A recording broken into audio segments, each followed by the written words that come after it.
Hello students. In the previous lecture we have discussed about the electric field and the Coulomb forces. Now here we are going to study forces between multiple of charges and superposition principle. Let us consider multiple of charges like Q1, Q2, Q3 and Qn that are making an isolated system.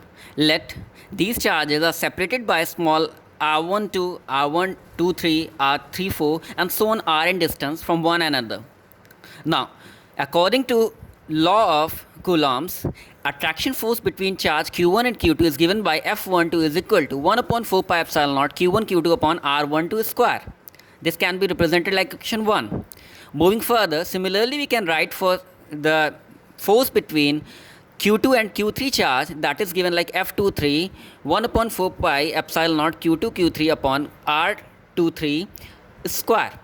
That can be represented like equation number 2. Now moving further up to so on, if we go on, then we can conclude that Fn can be represented like 1 upon 4 pi epsilon naught Qn minus 1 Qn upon Rn square.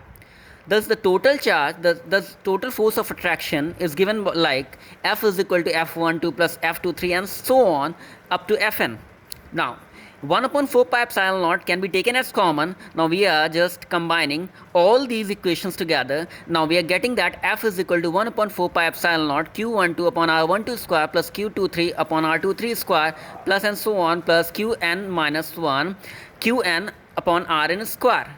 That can be represented like superposition principle. What superposition principle says that the total force exerting on an isolated system is always equal to the sum of all the multiple forces acting on each charge. So it can be represented like F12 F is equal to F1 plus F2 plus F3 and so on up to Fn.